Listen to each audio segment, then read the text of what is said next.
आप सभी को जय श्री श्याम। कैसे आप सब उम्मीद जब अच्छे होंगे।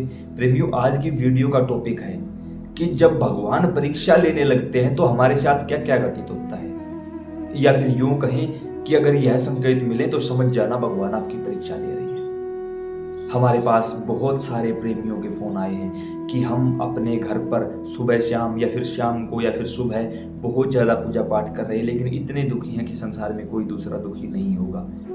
तो ऐसा क्यों है, ऐसा क्यों हो रहा है हमारे साथ, सारी बातों को क्लियर करने की कोशिश करूंगा। बस एक विनती है, धैर्य रखिए और इस वीडियो को पूरा देखकर समझने की कोशिश करिए कि जो बताया गया है उस चीज को हम अप्लाई करें। आपकी भी जिंदगी बदलने वाली है। कैसे क्या होता है जब कोई भी व्यक्ति भगवान के नजदीक जाता है। अब सबसे पहले, कोई भी व्यक्ति भगवान के नजदीक क्यों जाता है और कब जाता है? जब वो इस संसार से हार चुका होता है, तब उसको लखदातार का दरबार नजर आता है कि दुनिया ने तो मुझे ठुकरा दिया है, अब इनसे मुझे कोई उम्मीद भी नहीं है, तो चलो अब वहां चलते हैं। दूसरे किस्म के प्राणी होते हैं जो मुझ जैसे किसी पाखंडे की वीडियो देखकर चलो एक बार खाटू। क्या है भाई, जिसके पास, जिसकी जेब में 10 रुपए नहीं, वो खाटू कैसे चला जाएगा? नहीं है जरूरत। अरे तन से खाटू जाना क्या जरूरी है? एक बार मन को तो खाटू ले जाओ। पहले मन को मानसिक रूप से खाटू की यात्रा करो।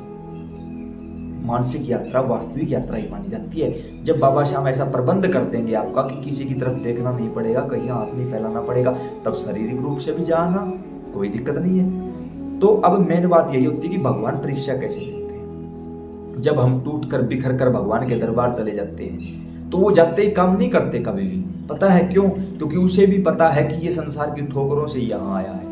अब अगर आते ही मैंने इसका काम कर दिया तो इसको तो सब कुछ मिल जाएगा, या वापस संसार में चला जाएगा। भगवान उसको ये दिखाने की कोशिश करते हैं कि बच्चे, अभी तेरा संपूर्ण त्याग नहीं है, अभी तू मेरे लायक नहीं हुआ है। और याद रखना प्रेमियों, भगवान उसी का चुनाव करते हैं जो भगवान की टक्कर का होता है। कमजोरों का भगवान नहीं है भाई। लोग बोलते हैं कमजोरों का भगवान, कमजोरों का नहीं है भाई भगवान। याद रखना ये बात। भगवान अपने आप में पूर्ण है तो उसे सामने वाला भी पूर्ण ही चाहिए। अगर भगवान श्री राम है, विभीषण है, विभीषण पूर्ण रूप से भगत थे भाई। बेशक राक्षस कुल में पैदा हुए, लेकिन भक्त प्रवृत्ति थी उनकी। भगवान ने उनको अपने मित्र के रूप में स्वीकार कर लिया। रावण राक्षसी प्रवृत्ति थी, भगवान के दुश्मन के रूप में, शत्रु के रूप में थे, तो टक्कर के तो थे। हर एक चीज भगवान को अपनी टक्कर का चाहिए भाई। वह कमजोर लोगों के लिए कोई स्थान नहीं है। या तो अच्छे ही बन जाओ या बुरे ही बन जाओ, बीच में रहने वालों की गिनती किसी में नहीं आती। आज हम भगवान राम को भी याद करते हैं, रावण को भी याद करते हैं। क्यों? क्योंकि दोनों की टक्कर थी भाई। ऐसा नहीं है कुछ भी कि हम कहीं जा रहे हैं आज संसार के लिए, कल ऐसा नहीं होता। तो भगवान पहले देखते हैं कि क्या ये मेरे लायक है भी या नहीं भी। तो जब हम धीरे धीरे मंदिर की तरफ बढ़ते हैं, धीरे धीरे भगवान की तरफ बढ़ते हैं, तो भगवान उस काम में और ज्यादा अड़चने पैदा कर देते हैं। क्यों? ताकि ये मुझसे अलग हो जाए, ये ना आए मेरे पास।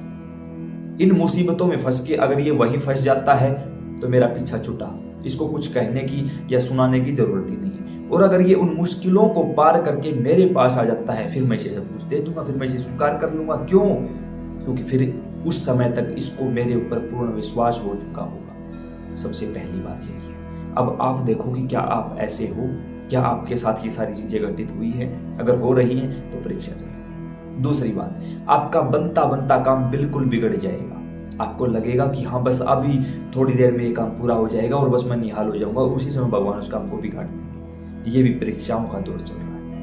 आपके परिवारी जनों से ही भगवान उनके मुख से ये निकलवा देंगे, अरे क्या पंडित बना फिरता है, क्या पुजारी बना फिरता है, तू एक काम कर, तू घर से निकल जा, तू कहीं बाहर चला जा, तू बस राम नाम गा ले, यहाँ घर में क्यों करता है।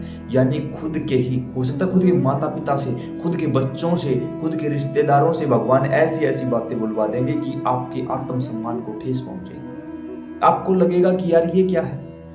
यकीन मानना प्रेमियों, यह परीक्षा का वह दौर है जिसमें ज्यादातर लोग फेल हो जाते हैं। बच्चे हैं, माँ बाप की मान के भगवान का रास्ता छोड़ देते हैं। माँ बाप हैं, बच्चों के डर से, समाज के डर से उस रास्ते को छोड़ देते हैं। और यही भगवान का सबसे मुश्किल निर्णय होता है कि वो मेरे पास आएगा या संसार के पास जाएगा। और हम क्या करते हैं, ज्यादातर प्रेमी संसार की तरफ चल जाते। ये गलत है।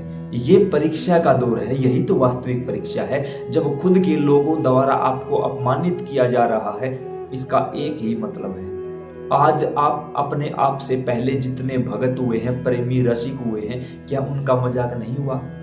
क्या उनका अपमान नहीं हुआ? क्या उनको दुख सहन करना नहीं पड़ा? अरे आज हम तो इतने मॉडर्न समय में रह रहे हैं। मीराबाई कौन सा समय था जब महिलाओं को घर से बाहर निकलने की आजादी नहीं थी भाई? लेकिन आज उनका नाम है। धन्ना, नरसी, तुलसी, मीरा, कितने हैं, किन किन को दुख नहीं देखना पड़ा भाई? सभी को दुख देखना पड़ा है, लेकिन आज जिन्होंने दुख देखा उनका नाम आज हम अपनी जुबान से ले रहे हैं। और उनका नाम हम ही नहीं, खुद भगवान भी लेते हैं भाई। कोई दूसरा नहीं लेता, खुद भगवान भी उनका नाम लेते हैं।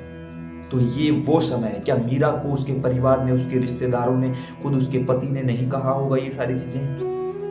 लेकिन मीरा ने ठान रखा था, मेरो तो पति गिरधर गोपाल नहीं दूसरों कोई, यानी कोई और है ही नहीं भाई, चाहिए ही नहीं।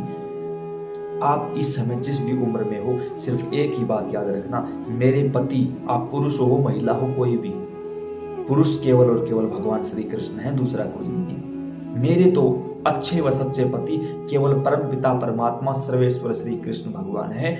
उसके अलावा हमें किसी से कोई लेना देना नहीं है। जब आप इस चीज को समझकर भगवान की तरफ बढ़ चलते हो, उसी समय भगवान, हम बोलते हैं ना चरणों से, अरे मेरे भाई भक्तों की जगह चरणों में नहीं होती, प्रेमियों की जगह चरणों में नहीं होती। ठाकुर जी अपने हृदय में उनको निवास स्थान दे देते, अपने हृदय में उनको धारण कर लेते हैं। ऐसे ही नहीं कहलाते, वो अपनी गोद में उठा लेते हैं वो। और आपने कभी देखा होगा भगवान के शीश पर जो मुकुट है, मुकुट के ऊपर जो मोर पंख लगा हुआ है, वो कोई और नहीं, वो ठाकुर के प्रेमी ही तो हैं, वो ठाकुर के रसिक ही तो हैं, वो ठाकुर के भक्त ही तो हैं, वो आप लोग ही तो हो, कोई दूसरा नहीं है भाई। वो मोर पंख लगाने का शौक नहीं है उनको। वैसे तो हम कितनी भी बातें बता सकते हैं, कोई दिक्कत नहीं है, लेकिन जो मोर पंख है ना, वो कोई और नहीं, वो आप लोग हो। इस चीज को समझना पड़ेगा, वहां तक जाना पड़ेगा। जो पीछे पहले प्रेमी हुए हैं, भक्त रसिक हुए हैं, ये वो सभी हैं। और आगे जो प्रेमी होंगे उनका स्थान भी वही होगा। क्यों? भगवान ने कहा है कि मेरी सभी के ऊपर सेम दृष्टि है, मैं किसी को किसी अलग नजरिए से नहीं देखता। ये तो हम लोगों की मानसिकता खराब है भाई, कि हमें लगता है उसकी तो सुन ली, हमारी नहीं सुनते। अरे क्यों कंपैरिजन करता है? जब हमारे एक इंसान के हाथों की फिंगरप्रिंट मैच नहीं होते आपस में, तो कंपैरिजन कैसे हो सकता है भाई? किसी चीज का किसी के साथ कंपैरिजन कभी हुआ भी नहीं है, आगे भी नहीं होगा। ठीक है, उसके साथ साथ आपके काम धंधे में रुकावट आ जाना या किसी भी प्रकार से आपको नीचा दिखाना, ये सब भगवान इसलिए कर रहे हैं ताकि आपको पूर्ण रूप से शुद्ध करके अपने टक्कर का बना सके भगवान, और अपने की तरह पूर्ण कर सके। फिर उसके बाद जब आप इन सारी चीजों को करते करते करते भगवान के पास पहुंच जाते हो, उस समय के बाद भक्त और भगवान में कोई अंतर नहीं रहता, कोई भेद नहीं रहता, कोई फर्क नहीं रहता। और उसके बाद ये संसार की माया, भगवान की माया आपके ऊपर प्रभाव नहीं डाल सकती। उस समय आप इस माया में रहते हुए माया से मुक्त हो चुके होते हो।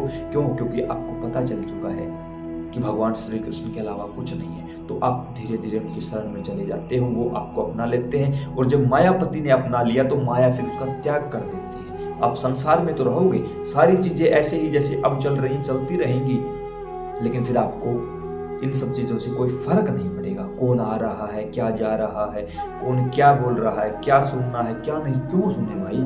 हमें तो मिला हुआ है राधा राधा राधा राधा राधा, श्याम श्याम श्याम राम राम, बस। और किसी चीज की जरूरत ही नहीं है। उस समय के बाद आप पूर्णतः बदल चुके हो। तो उम्मीद करते हैं आपको यह जानकारी समझ आई होगी। अन्य प्रेमियों को जरूर बताना, ये बातें जरूर शेयर करना। जय श्री श्याम।